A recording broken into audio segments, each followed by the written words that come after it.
Na nossa entrevista de hoje, nós vamos falar sobre o crime de feminicídio, que é o assassinato de mulheres pela condição de gênero. Bom, e para falar sobre esse assunto, eu recebo agora a professora da Fundação Getúlio Vargas, a Maíra Zapater, que é doutora em Direitos Humanos pela USP e especialista em Direito Penal e Processual Penal. Maíra, prazer recebê-la novamente. Boa tarde, Felipe. Tudo bom? Tudo bem.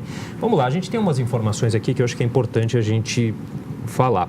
O Brasil abre um novo inquérito policial a cada 3 horas para apurar possíveis casos de feminicídio, de acordo com uma pesquisa que foi realizada aí entre março de 2015 e março de 2017 pelo Conselho Nacional do Ministério Público. Nesse período de 2 anos após a entrada em vigor da lei, foram abertos 5.611 inquéritos envolvendo mortes de mulheres por feminicídio. Para a gente entender um pouquinho melhor, que situações são essas que envolvem o feminicídio? Que tipo de violência é essa que a gente está falando?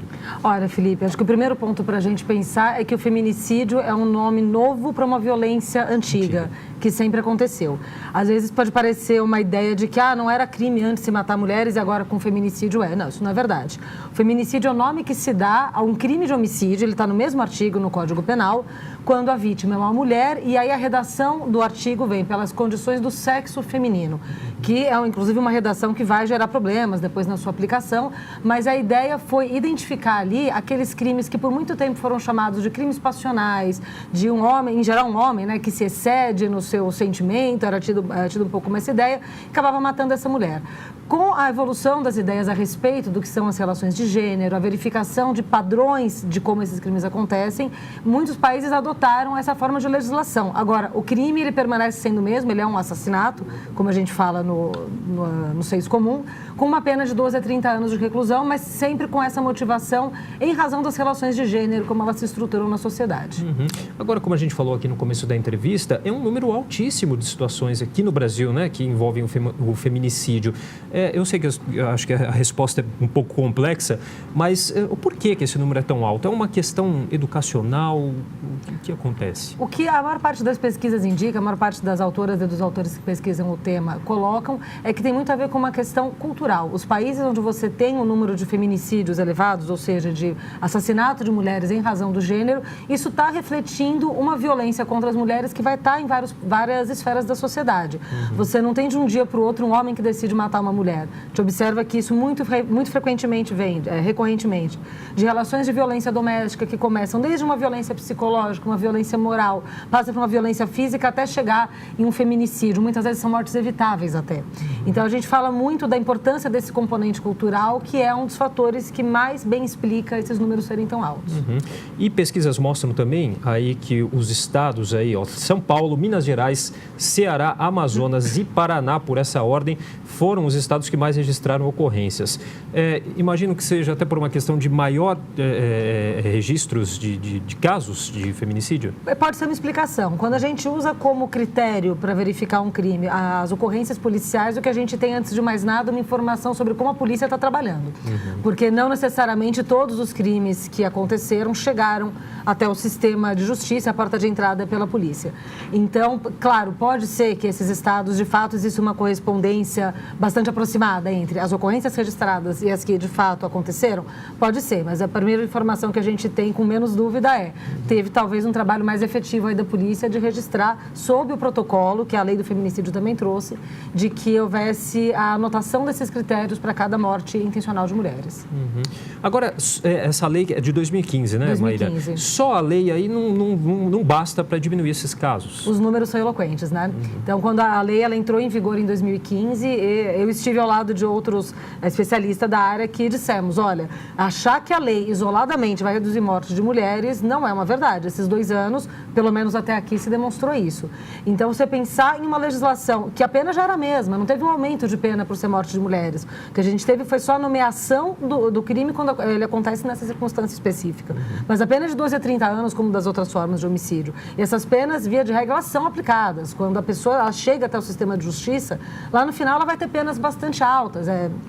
Claro, pode ser menor em relação a outros crimes, mas a gente já não tem uma cultura de décadas atrás de homens absolvidos por legítima defesa da honra. Então, isso já tem uma tendência de diminuir, ainda que não totalmente erradicado. Então, da gente pensar, a questão está na pena alta, a questão está na previsão da lei, os números estão falando por si. Se a gente atacar só nessa frente, insistir só no direito penal, as mulheres vão continuar sendo mortas. Qual a importância que tem uma correta classificação desses casos e o devido encaminhamento? Principal ponto, Felipe, é a gente conseguir extrair dados desses crimes que estão acontecendo para conseguir pensar políticas públicas. Então, quando o feminicídio passou a ser descrito no Código Penal dessa forma, junto com isso, foi adotado um protocolo que foi elaborado pela ONU Mulheres, então é um protocolo que não é só adotado no Brasil. A ideia é se tentar padronizar, claro, tanto quanto possível, porque cada país vai ter uma realidade diversa, mas para que se tenha os dados de quem são as mulheres, quem são os autores ou autoras desses crimes, em que situações eles acontecem, para se pensar políticas de prevenção. Inclusive, a partir de dados, né, que estão sendo coletados esse ano e que serão divulgados no ano que vem, em 2019, o Conselho Nacional do Ministério Público pretende apresentar em um perfil dessas vítimas, né? O que já se sabe sobre essas vítimas? E como que essas informações sobre esse perfil podem aí ser importantes, podem ajudar a solucionar essa questão? Olha, Felipe, a gente sabe menos sobre as vítimas do que se sabe sobre os autores desses crimes. Os crimes que envolvem essa dimensão de gênero, então desde a violência doméstica até o feminicídio, costuma aparecer mais um perfil muito variado, ou seja, mulheres de todas as classes, com uma grande variabilidade da faixa etária, mas mais concentrada naquela faixa etária em que as mulheres costumam ter um parceiro, um ex-companheiro, mas que demonstra que a questão de gênero acaba sendo o denominador comum. Então, não é uma questão, mulheres de classes baixas sofrem mais essa violência do que de classes altas. Até hoje, a gente não teve um dado que afirmasse isso. Talvez essa pesquisa aí do Conselho Nacional do Ministério Público possa trazer. Agora, de quem são os autores, aí a gente tem a maioria esmagadora de parceiros ou ex-parceiros, aí sejam companheiros, maridos, etc., ou um familiar, alguém próximo. As mulheres morrem dentro de casa pelas mãos de homens que elas conhecem. Sim, impressionante esse dado. Na maioria das vezes... A gente tem estatísticas bem elevadas. Dependendo do critério que a pesquisa aplica, do tipo de formulação da pergunta, a gente chega a 70%, 80% dos casos. Olha, segundo especialistas também, essa violência contra a mulher que a gente observa tem de ser prevenida com uma conscientização que pode ser feita já na escola. Sem dúvida. Como que isso pode ser feito? Como trabalhar um assunto tão difícil com crianças, com jovens? E é um assunto que ele enfrenta uma resistência, né? E a gente tem que pensar o porquê existe essa resistência quando a gente fala em educação em gênero, que por vezes é identificada de uma forma equivocada, é bom que se diga, como ideologia de gênero. Ninguém que estuda essa área a sério vai usar essa expressão, que é cheia de uma carga pejorativa, uma ideia de que haveria qualquer tipo de incentivo a crianças a terem uma conduta relacionada com moral sexual. Educação em gênero não tem nada a ver com isso. Então, é algo que a própria Lei Maria da Penha já prevê, que seja feito não só nas escolas, mas nas mídias. A gente tem aqui uma entrevista tratando sobre isso, tem a ver com a educação em gênero, que é pensar por que as mulheres morrem, por exemplo, por que as mulheres morrem pelas mãos de homens que as conhecem, por que as relações entre homens e mulheres se estruturam dessa forma. Isso é algo que, se a gente começar a pensar desde a infância, talvez, para daqui a algumas décadas, a gente consiga mudar essa realidade cultural. Falar e falar cada vez mais sobre isso é muito importante. A gente já falou em outras ocasiões, está falando hoje, vai continuar falando, porque isso é fundamental, né, É importantíssimo, né? A gente levar o assunto para dentro da casa das pessoas, que isso seja um tema a ser debatido. Agora só, essa afirmação, né? Em briga de marido e mulher não se mete a colher. Quer dizer, a questão não é bem assim, né? Não, certamente não. E talvez o maior ganho que a gente teve com a Lei Maria da Penha... Eu estou insistindo na Lei Maria da Penha porque ela tem muito a ver com os feminicídios, claro, né? Eles começam com muito frequentemente com uma relação doméstica violenta. Existia uma noção de que a violência que as mulheres sofriam dentro de casa era um problema da ordem da vida privada e que o Estado não poderia se meter nisso. Mas, a partir dos tratados internacionais que o Brasil assina, principalmente a Convenção de Belém do Pará, que é da Ordem dos Estados, da Organização dos Estados Americanos, e é o que deu origem à Lei Maria da Penha, vem a ideia de que mulheres sofrerem violência dentro de casa é uma violação de direitos humanos.